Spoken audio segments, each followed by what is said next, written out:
¿Qué tal amigos? Les saluda Mario Clio, soy historiador y novelista y me encuentro en el norponiente de Monterrey, a un lado de donde se registró el percance más dramático de la historia de la aviación en México, el Cerro del Fraile. Sobre esta montaña en el año de 1969 se pulverizó un avión de Mexicana con cerca de 100 ocupantes a bordo. A partir de ese percance se generaron muchas dudas en la sociedad. En 1969 corrían sucesos importantes en el mundo y muchos de ellos con un matiz enrarecido. En Estados Unidos, Richard M. Nixon tomaba las riendas del país, siendo él el presidente que se vería obligado a renunciar por un escándalo de haber ordenado grabar conversaciones en la Casa Blanca y después por pretender obstruir a la justicia en sus investigaciones.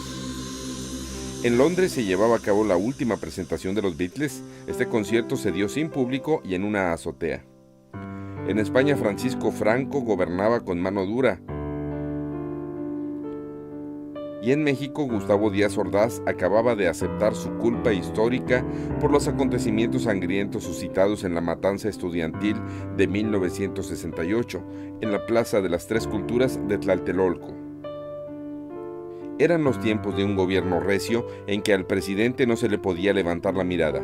En 1969, un enemigo político comenzaba a adquirir peligrosa importancia para el régimen de Díaz Ordaz, y era Carlos Alberto Madrazo, quien había logrado ser gobernador de su natal Tabasco, diputado federal, senador y hasta presidente nacional del PRI, pero luego de su salida del partido oficial, estaba fundando un nuevo partido para darle guerra al sistema político. Patria Nueva estaba en gestación.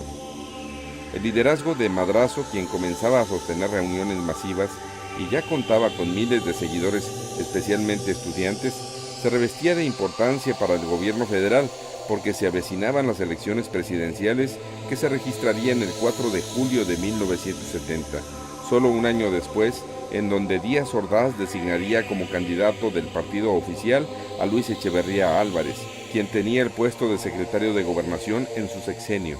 Echeverría, desde su puesto ubicado en las oficinas de las calles Bucareli en la Ciudad de México, mandó grabar todos los discursos de Carlos Madrazo y muchos metros de películas se filmaron en sus giras y presentaciones públicas.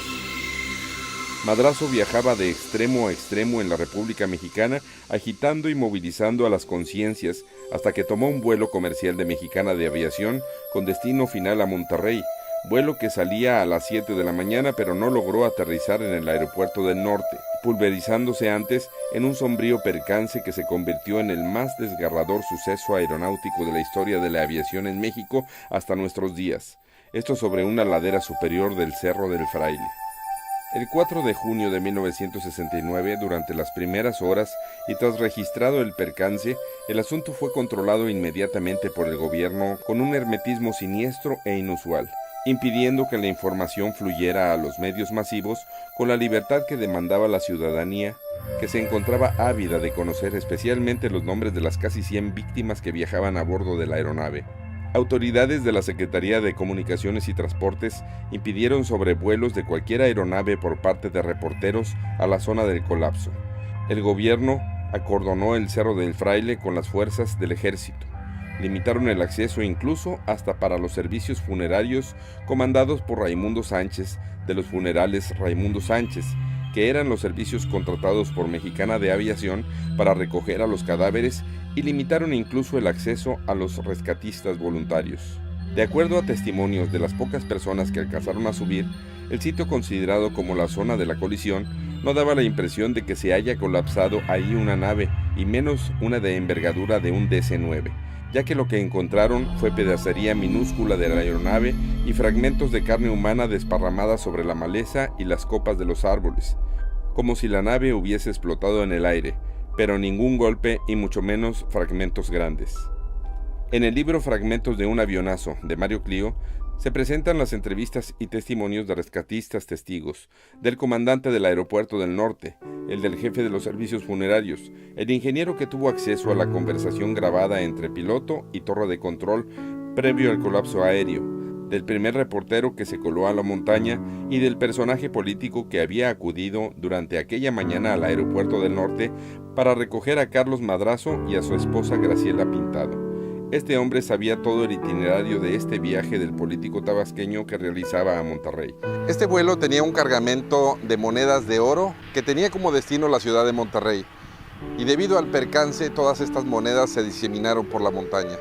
El suceso se consumó y con la muerte de Carlos Alberto Madrazo, ahora Luis Echeverría tendría el camino libre para contender a la presidencia de México, elección que ganó exactamente 13 meses después del percance, el 4 de julio de 1970, borrándose para esas fechas electorales los escalofriantes sucesos del avionazo del Cerro del Fraile. Con la muerte de Carlos Alberto Madrazo, actor político de relevancia nacional, murieron cerca de 100 personas y muchos de ellos conocidos por la sociedad regiomontana, como el tenista Copa Davis, Rafael El Pelón Osuna, y el comandante de la Policía Federal de Caminos a nivel nacional, Raúl Chapa Zárate. Carlos Madrazo, cuando había entrado al partido oficial, puso el cascabel al gato en su discurso inaugural, destacando que no sabía exactamente cuánto tiempo estaría en el puesto, pero garantizaba que el PRI ya no se convertiría en una agencia de colocaciones políticas ni de favores personales. Fue entonces que lo chisparon, lo sacaron de la presidencia de ese partido, supliéndolo nada menos que Alfonso Martínez Domínguez. Mientras tanto, el experimentado capitán Guillermo García Ramos, con más de 14,000 horas de vuelo, con sus raíces en Saltillo y Monterrey, quien por eso conocía perfectamente la ubicación de las montañas regiomontanas, piloteaba el avión en un vuelo de rutina hacia esta ciudad. El capitán García Ramos fue condecorado por su participación por haber volado en la Segunda Guerra Mundial con los países aliados en el famoso Escuadrón 201, abanderado por el presidente de México antes de combatir a Nueva Guinea. Sin embargo, y tras muy pocas investigaciones, el dictamen oficial se cerró argumentando que se trataba de un error del piloto, una falla en su navegación, aunque las investigaciones recientes, documentadas en el libro, paradójicamente mencionan que la caja negra había borrado los últimos registros del vuelo, por lo que no se tuvo acceso a la altitud de la nave antes del colapso. 50 años de dudas y de un manejo hermético salen a la luz tras testimonios de actores principales y tras información documental y análisis físicos. 50 años de un capítulo oscuro de la historia de Monterrey y de México. Se despide de ustedes, Mario Clio.